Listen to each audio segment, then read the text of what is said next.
Students, कैसे हैं आप सभी लोग। आई होप आप सभी अच्छे होंगे और जहां होंगे सेफ होंगे। Let me introduce myself first. My name is Saloni Rastogi and I am a reasoning faculty. Welcome to my YouTube channel. मैंने यहाँ पर एक छोटा सा ऑडियो पीपीटी के थ्रू वीडियो डेवलप किया है। आई होप आप सभी को पसंद आएगा। जैसे कि आप सभी जानते हैं, लॉकडाउन के वजह से चीज़ें उतनी अच्छी नहीं हैं, पर जैसे जैसे चीज़ें अच्छी होती जाएंगी नो डाउट ऑडियो के अलावा वीडियो पीपीटी भी बनाई जाएगी। फ़िलहाल यहाँ पर मैं आपको बता दूँ कि इंग्लिश और हिंदी दोनों मीडियम के हिसाब से यहाँ पर वीडियो बनी है, तो टेंशन लेने वाली कोई बात नहीं है। और साथ ही साथ रीजनिंग में हम बैंक और एसएससी के अलावा बाकी सभी कंपटीशन में जहाँ जहाँ रीजनिंग आती है उन सारे चैप्टर को कवर अप करेंगे। तो बिल्कुल टेंशन मत लीजिएगा कि सिर्फ बैंक या एसएससी के लिए यहाँ वीडियो बनाई जाएंगी। ठीक है, आज हम जो स्टार्ट कर रहे हैं वो एसएससी का मोस्ट इम्पॉर्टेंट चैप्टर और सबसे इजी चैप्टर स्टार्ट कर रहे हैं, जिसको बोलते हैं डाइस। तो चलिए बात करते हैं डाइस की। डाइस को हिंदी में पासा कहा जाता है। ये वही पासा है जो आप लूडो में खेलते थे। अब सबसे पहला क्वेश्चन इसी के रिगार्डिंग बनता है कि व्हाट इज़ डाइस। डाइस है क्या। बिल्कुल, जैसे कि आप जानते हैं लूडो में इसके 6 सरफेसेस होते हैं, यानी कि 6 नंबरों के साथ लिखे होते हैं, वह डाइस होता है ऑफ कोर्स। लेकिन यहाँ पे क्वेश्चन है डाइस है क्या। हमेशा याद रखिए, जब किसी वस्तु को उस नाम से बुलाया जाता है तो वहाँ पर उसकी कुछ प्रॉपर्टीज़ हैं जो फॉलो की जाती हैं, यानी कि हर उस वस्तु को आप डाइस कह सकते हैं जो उस प्रॉपर्टीज़ को फॉलो करें। और डाइस की सिर्फ 2 प्रॉपर्टीज़ होती हैं। पहली, उसके 6 सरफेसेस होते हैं, यानी 6 सतह होती हैं। दूसरी, वह 3 डायमेंशन फॉर्म में होती है, यानी 3D फॉर्म में होती है। 3D फॉर्म का मतलब होता है जिसकी लंबाई, चौड़ाई और ऊंचाई हो। अब आप हर उस वस्तु को डाइस कह सकते हैं। जैसे डस्टर भी एक डाइस का ही काम करेगा। क्यों? क्योंकि उसमें लंबाई, चौड़ाई और ऊंचाई है, यानी 3 डायमेंशन फॉर्म में है और उसके 6 सरफेसेस होते हैं। तो इस बात का ध्यान रखिएगा, ज़रूरी नहीं है कि जो सिर्फ आप लूडो में खेलते हैं वही डाइस है। ठीक है, अब बात कर लेते हैं डाइस में यूज़ होने वाले टाइप्स की। तो डाइस में 2 टाइप होते हैं, एक तो सिंपल डाइस के तौर पे बनते हैं जो, और दूसरा स्टैंडर्ड डाइस। ठीक है, स्टैंडर्ड डाइस ये वो डाइस कहलाता है जहाँ पे कुछ पैरामीटर्स लेकर डाइस को बनाया गया है। अगर वह उन पैरामीटर के साथ हुआ तभी वह स्टैंडर्ड कहलाएगा, अदरवाइज वह स्टैंडर्डाइज नहीं कहलाएगा। ठीक है, तो सबसे पहला क्वेश्चन ये बनता है, जो लूडो में यूज़ होता है क्या वह एक स्टैंडर्डाइज है। बिल्कुल, वह एक स्टैंडर्डाइज ही है, जिसको हिंदी में मानक पासा कहा जाता है। फिर सिंपल डाइस क्या होता है। सिंपल डाइस कॉन्सेप्ट के अकॉर्डिंग बनाया गया है, यानी चैप्टर के हिसाब से। ठीक है, इसलिए ही ये ज़्यादा इम्पॉर्टेंट कहा जाता है, क्योंकि इसी के ज़्यादा क्वेश्चंस आपको एग्जाम में मिलते हैं। तो चलिए सबसे पहले स्टार्ट करेंगे हम स्टैंडर्ड डाइस से। ठीक है, अब पहले ये समझ लो, जो आपको डाइस दिया जाएगा वह इस तरीके से दिया जाएगा कि उसके सिर्फ और सिर्फ 3 सरफेसेस आपको नज़र आएँ। जैसे कि इस पिक्चर में आप देख सकते हैं, जिसमें 3 सरफेसेस हैं और उनमें जो नंबर लिखे हुए हैं वो 5, 3 और 6 लिखे हुए हैं। ठीक है, यानी 3 सरफेसेस के साथ वो आपको डाइस बनाएगा। और अगर उसने 6 के 6 सरफेसेस दिखा दिए तो फिर वह आपसे आंसर क्या फाइंड आउट करेगा। ठीक है, तो वो 3 सरफेसेस ही दिखाता है। अब बात करते हैं स्टैंडर्डाइज की। तो यहाँ पर समझ लीजिए कि स्टैंडर्डाइज का सिंपल सा रूल है। जैसे ही आप इस रूल को समझ लेंगे आपको ऑटोमेटिकली समझ में आ जाएगा कि हमें कैसे पता चलेगा कि वह डाइस स्टैंडर्ड का है या नहीं है। यहाँ पे मैंने इंग्लिश और हिंदी दोनों लैंग्वेज में लिखा है, जिससे कि आपको आसानी से समझ आ जाए। मैं आपको यहाँ शॉर्ट में समझा देती हूँ, आप इसको स्क्रीनशॉट लेके सेव भी कर सकते हो और रिवीजन के लिए आपके लिए काफ़ी काम आ जाएगा। ठीक है, रूल सिर्फ इतना है, एक डाइस की जितनी भी अपोजिट साइड्स हैं उन सब का सम आपस में 7 होना चाहिए। यानी अगर एक साइड में, एक भुजा में 3 लिखा हुआ है तो उसके ठीक विपरीत 4 होगा। अगर 2 लिखा हुआ है तो उसके ठीक विपरीत 5 होगा, और अगर 1 लिखा हुआ है तो उसके ठीक ऑपोजिट में, विपरीत में 6 होगा। ये हमारा सिंपल सा रूल है। अब इसी रूल के अकॉर्डिंग यहाँ पर एक छोटा सा एग्जाम्पल दिया है, जिसका आंसर आपको देना है कि which number will be opposite to 3। 3 के विपरीत कौन सा नंबर होगा। ठीक है, तो बताइए 3 के विपरीत कौन सा नंबर होगा।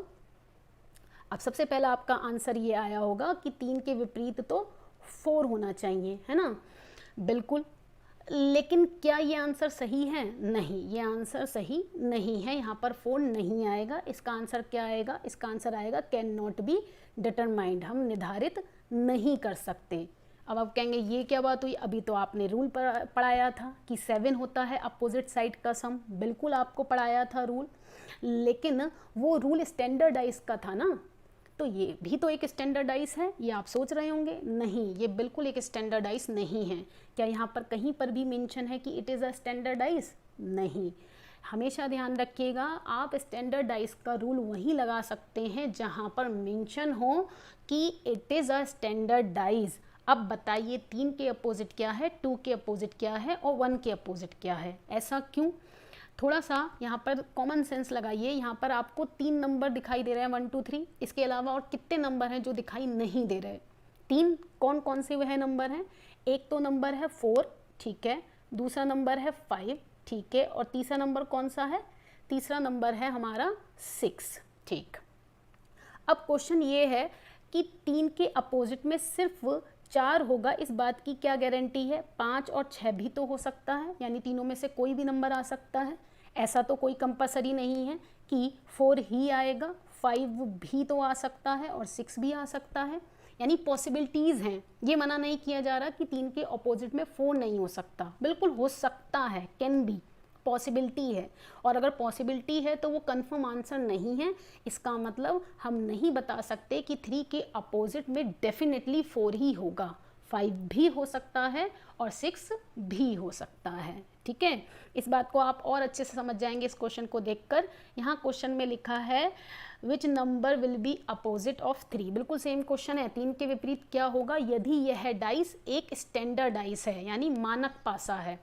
जैसे ही उसने ये क्वेश्चन में मेंशन किया कि यह एक स्टैंडर्ड डाइस है, अब आप बता सकते हैं कि 3 के अपोजिट में 4 होगा, 2 के अपोजिट में 5 होगा और 1 के अपोजिट में 6 होगा। ये बात क्लियर है? ध्यान रखिएगा इस बात को, जब तक ये मेंशन नहीं आप आंसर भी नहीं लगा सकते, ठीक है। इसलिए मैंने कहा था जब तक क्वेश्चन में स्टैंडर्डाइज ना लिखे तो रूल भी मत लगाइएगा। रूल अपनी जगह है और उसको अप्लाई करना अपनी जगह है, ठीक। अब समझ लेते हैं सिंपल डाइस क्या है। सिंपल डाइस के हमारे 2 रूल आते हैं और हर एक वो डाइस सिंपल डाइस कहलाएगा जब तक कि उसे स्टैंडर्ड ना मेंशन किया जाए, ठीक है। इसमें हमारे 2 रूल होते हैं। पहला rule adjacent pair repeated, Hindi में बोलते हैं समीपवर्ती युग्मों का दोहराना। जिसको हिंदी में लिखना वो हिंदी में लिख सकता है। ये रूल वहीं लगाया जाएगा जहाँ पर हमारी 2 कॉमन साइड होंगी, यानी 2 समान भुजाएं होंगी। उसके अलावा इस रूल को कहीं और अप्लाई मत कीजिएगा। रोटेशन का रूल वहीं लगाया जाएगा जहाँ केवल एक भुजा समान होगी। रोटेशन को हिंदी में कहते हैं घूर्णन, ठीक है। अब ये 2 रूल आपको समझने हैं अच्छे से और उसके बाद आप क्वेश्चन के आंसर आसानी से दे पाएंगे, ठीक है। अब यहाँ पे मैंने 3 डाइस बनाए हैं ये बताने के लिए कि वो हो सकता है डाइस में नंबर लिख कर दे, अल्फ़ाबेट्स लिख कर दे और हो सकता है सिंबल बना कर दे। इससे कोई फ़र्क नहीं पड़ेगा, रूल एज इट इज़ वैसे ही फॉलो होगा जैसे फॉलो हो रहा था, ठीक है। तो उस बारे में टेंशन मत लीजिएगा। अब हम स्टार्ट करते हैं अपना फर्स्ट रूल, यानी एडजेसेंट पेयर रिपीटेड।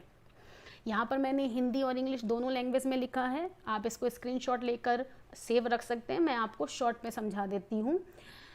कहीं पर भी आपके क्वेश्चन गिवन हो और उसमें बहुत सारे डाइस हों तो आप सिर्फ 2 डाइस पिक करेंगे, और अगर ऑलरेडी सिर्फ 2 ही डाइस दिए हैं तो कोई इशू ही नहीं, ठीक। उन दोनों डाइस में अगर 2 समान भुजाएं आती हैं, यानी 2 कॉमन सरफेसेस आते हैं, तो उन्हें छोड़कर बाकी के जितने भी सरफेस होंगे या जितने भी बाकी के हमारी भुजाएं होंगी वह एक दूसरे के ऑपोजिट कहलाएंगी। ये सिंपल सा रूल है जो मैंने अभी आपको बताया।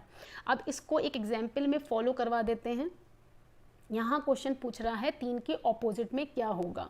सबसे पहले देखो डाइस में कितने सरफेसेस कॉमन हैं, भुजाएं कॉमन हैं। एक तो 4 यहाँ पर भी, और कौन सा कॉमन है, एक 2, यानी हमारी कितनी सरफेसेस कॉमन हो गई, 2 सरफेसेस कॉमन हो गई, यानी फर्स्ट रूल अप्लाई होगा। अब इन 2 कॉमन साइड के अलावा कौन सी सरफेस बच जाती हैं, एक तो 3 और एक 5, तो जो भी सरफेस बच गई वह एक दूसरे के क्या कहलाएंगी, ऑपोजिट कहलाएंगी, यानी 3 के अपोजिट में 5 होगा। ये हमारा पहला रूल, क्लियर है? एक एग्जाम्पल से और समझ लेते हैं इसी रूल को। यहाँ पर क्वेश्चन कह रहा है 6 के ऑपोजिट में क्या होगा। सबसे पहले चेक कीजिए कितने नंबर कॉमन हैं। एक तो 4 और 1, 4 और 1, ये 2 नंबर हमारे कॉमन हैं, ठीक है। उसके अलावा हमारे कितने नंबर बच जाते हैं, एक तो बच गया हमारा 6 और एक 2, तो जो भी नंबर बच जाएंगे वह एक दूसरे के ऑपोजिट होंगे according to first rule. Clear है? बहुत सिंपल सा रूल है, भूलने की ज़रूरत ही नहीं है, अच्छे से याद रखिएगा, ठीक है। इसके तो नाम से ही आप याद रख सकते हैं, एडजेसेंट पेयर रिपीटेड, समीपवर्ती युग्म, युग्म बन गए निधार, और रिपीटेड यानी कि दोहराना, तो आप इसको याद रख सकते हो। अब बात करते हैं सेकंड रूल की, रोटेशन। मोस्ट इंपॉर्टेंट रूल है, इसको भूलने की कोशिश भी मत कीजिएगा, ठीक है। इसको सेव कर लीजिएगा जिससे कि आपको रिवीजन करने में आसानी हो। अब मैं यहाँ शॉर्ट में समझा देती हूँ। कोई से भी 2 डाइस पिक कीजिएगा क्वेश्चन में और वहाँ पर ढूंढिएगा कितनी सरफेसेस कॉमन हैं, यानी कितनी भुजाएं कॉमन हैं। अगर एक सरफेस कॉमन है तभी आप ये रूल लगा सकते हैं, ठीक है। जो भी भुजा, जो भी सरफेस हमारी समान होगी, कॉमन होगी, वहाँ से घड़ी की दिशा में यानी क्लॉकवाइज डायरेक्शन में घूमते हुए हम तीनों नंबर 1 बाय 1 लिखेंगे और यही काम हम अपने नेक्स्ट डाइस में करेंगे। जो भी नंबर हमारे आमने सामने होंगे वह एक दूसरे के ऑपोजिट कहलाएंगे, ठीक है। कैसे, इसको यहाँ समझ लो। अब क्वेश्चन कह रहा है कि 4 के ऑपोजिट में क्या होगा। सबसे पहले देखो कितने नंबर कॉमन आ रहे हैं। यहाँ पे कॉमन आने वाला नंबर है 2, ठीक है। इन दोनों नंबर को एक दूसरे के ठीक सामने लिख दो लाइक दिस। अब जो नंबर कॉमन था वहाँ पर क्लॉकवाइज डायरेक्शन में घूमते हुए सारे नंबर 1 बाय 1 लिखिए, यानी कि 2 के बाद यहाँ पर जो कॉमन है वो 5 और 6, ठीक है। तो हमने ऐसे करके लिख दिया 2 के बाद 5 6, क्योंकि 2 के बाद ऐसे चल रहा था 2 5 6। यही काम हमने अपने दूसरे डाइस में किया। 2 के बाद हमने लिख दिया 3 और 4, ये आ गया 2 3 और 4, ठीक है। क्लियर है बात? अब जो भी नंबर एक दूसरे के ठीक सामने आ रहे हैं वह एक दूसरे के ऑपोजिट कहलाएंगे, यानी 2 के ठीक सामने 2 आ रहा है तो ये तो अपोजिट नहीं होगा। 5 के ठीक सामने 3 आ रहा है यानी 5 का अपोजिट 3, और 6 के ठीक सामने आ रहा है 4। अब क्वेश्चन ये है क्या 2 के अपोजिट में 2 होगा? बिल्कुल नहीं होगा। 2 के अपोजिट में वो नंबर कॉमन होगा जो बच गया है, और कौन सा नंबर बच गया है? 1। तो यहाँ पर ज़रूरत नहीं थी इसे बताने की, यहाँ पर तो सिर्फ 4 के पूछा था तो आंसर 6 आ गया था, बात वहीं ख़त्म हो गई थी। लेकिन अगर वह 2 के अपोजिट में पूछता तो हमारा आंसर होता 1, ठीक है। क्लियर है? एक बार और एक एग्जाम्पल से इस बात को समझ लो। 5 के ऑपोजिट में पूछा है, पहले चेक करो कितने नंबर कॉमन हैं। 5 5, ठीक है। 5 को ठीक एक सामने लिख दिया, उसके बाद घड़ी की दिशा में 5 से चलना शुरू किया, ठीक है।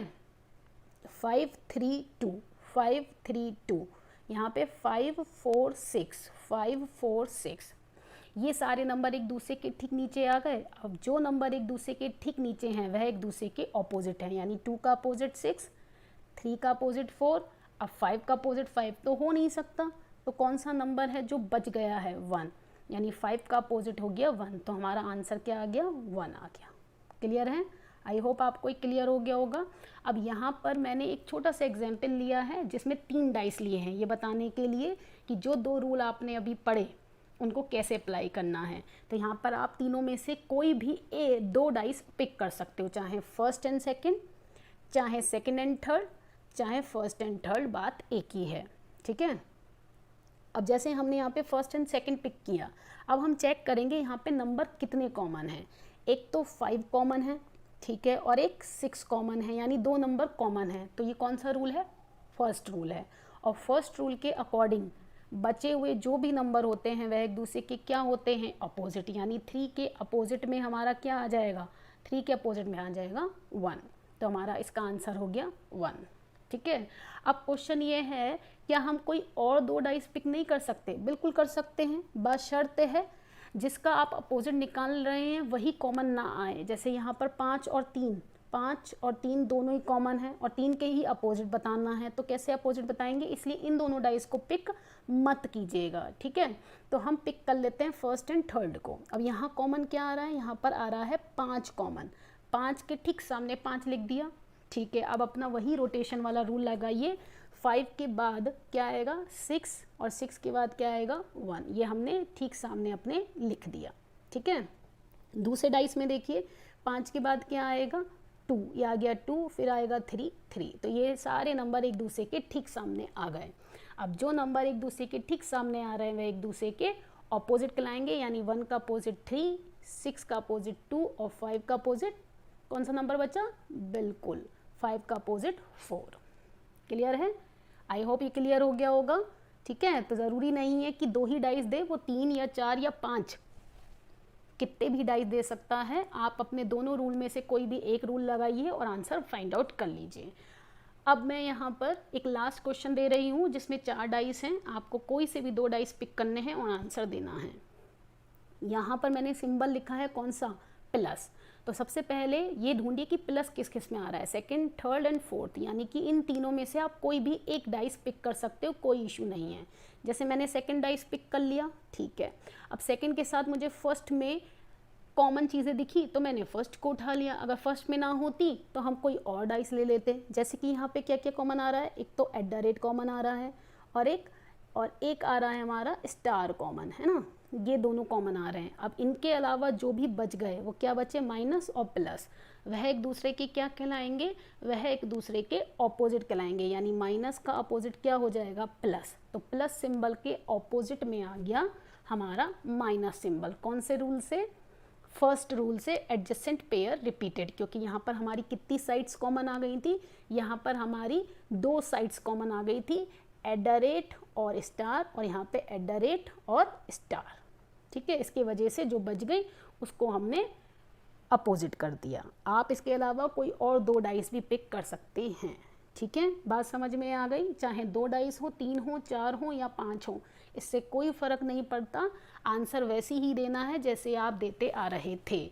आई होप आपको ये सारे रूल क्लियर हो गए होंगे और इनसे रिलेटेड जितने भी हमारे क्वेश्चंस हैं वो भी क्लियर हो गए होंगे। लेकिन फिर भी अगर आपको कोई क्वेरी है तो आप बिल्कुल कमेंट के थ्रू मुझसे पूछ सकते हैं, ठीक है। और आपको अगर किसी लैंग्वेज में प्रॉब्लम आ रही है, हिंदी या इंग्लिश में, तो वो भी आप कमेंट के थ्रू मुझे बता सकते हैं, जिससे कि मैं इसकी नेक्स्ट वीडियो जब डेवलप करूँगी तो उनमें उन चीज़ों को ध्यान रखूँगी, ठीक है। अब हम इसके बाद नेक्स्ट वीडियो भी लेकर आएंगे जो डाइस पार्ट 2 के नाम से होगा, जिसमें हमारे ओपन डाइस की फॉर्म के बारे में बात की जाएगी और फिर उससे रिलेटेड कुछ क्वेश्चंस होंगे, ठीक है।